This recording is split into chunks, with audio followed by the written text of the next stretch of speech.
Hi everyone, it's your boy Zach, and I probably shouldn't, for channel growth, I probably shouldn't do two episodes of Enterprise in a row, but I just had to watch this one. So yesterday I did, or 2 days, 2 days ago, I did the episode where Archer, what does Archer do? Oh yeah, he emotionally, he browbeats a clone into sacrificing his life so he can have his organs harvested.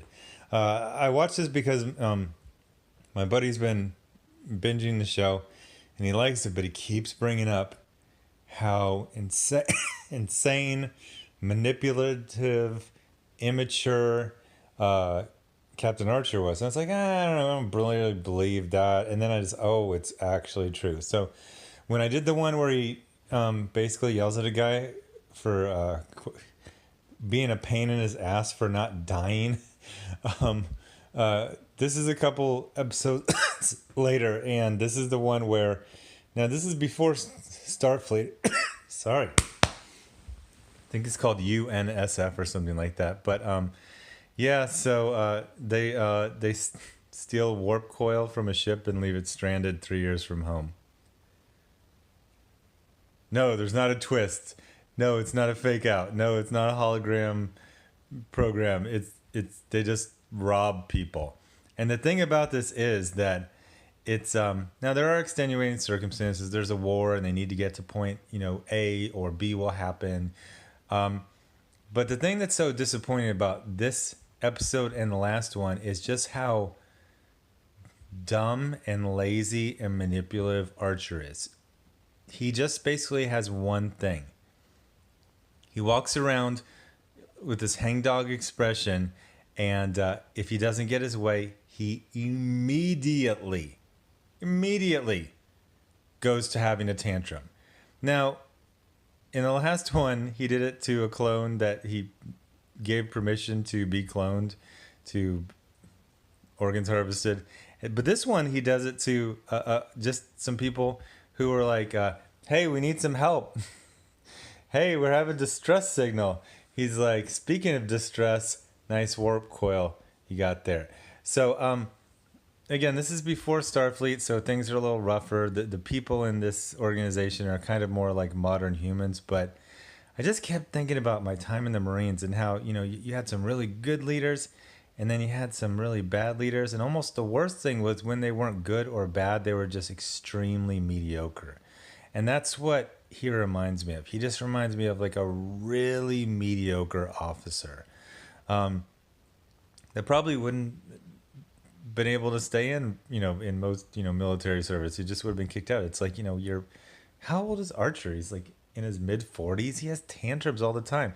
These people come aboard, they're like, hey, we've been having some problems. He's like, yeah, me too, there's some space anomalies. So like, yeah, me too. He's like, so we need some stuff. He's like, yeah, I need your freaking engine for your ship.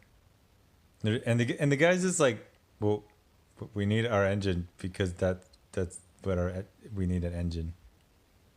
You can't. Are you serious? He's like, yeah. And then like he just goes straight to a temper tantrum. He's like, 7 million people were killed, and I did it. And the guy's like, cool.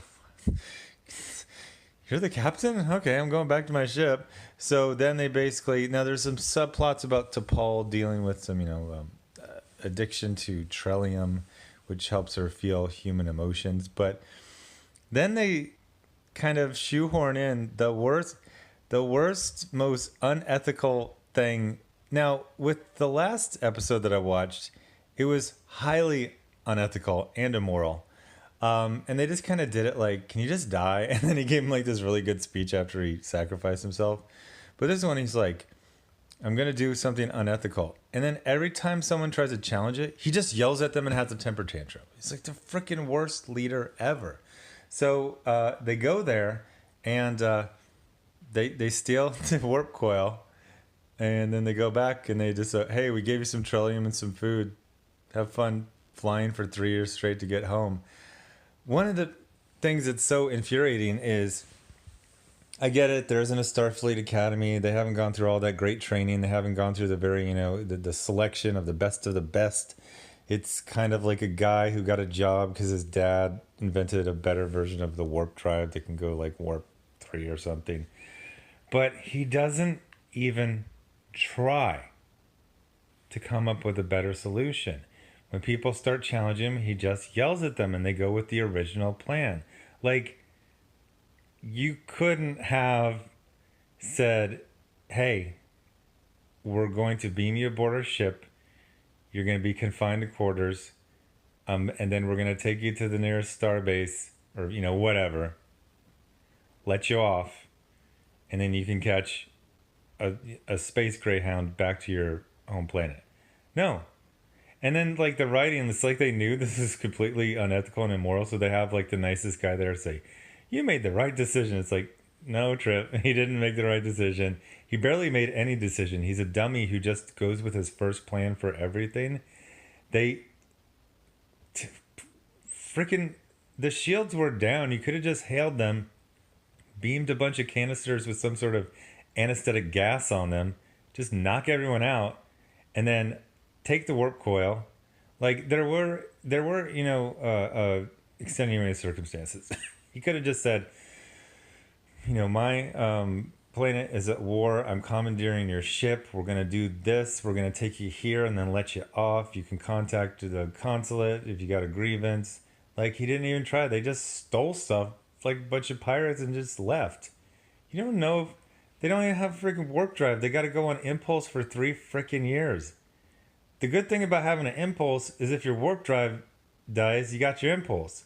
If your impulse dies, what? You just get stuck there in the middle of space, starving to death. Yeah, I'm really sure you beamed 3 years worth of food.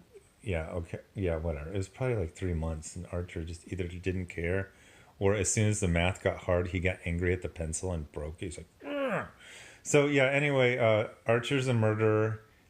And if you don't want to be killed by him, he's gonna get angry and he's gonna pout until you kill yourself or allow yourself to be robbed and then stranded in space. Like, teleport him into the brig, or teleport him into some crew quarters and then have security not let him out. Like, you didn't try anything at all.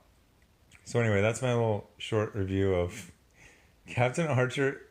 Captain Archer is the worst person in the Star Trek franchise who's not actively billed as a villain. Oh my gosh, I hate him so much. And water polo is for dopes. Anyway, thanks for watching. And I think I'm going to watch that penultimate episode of Gotham tomorrow.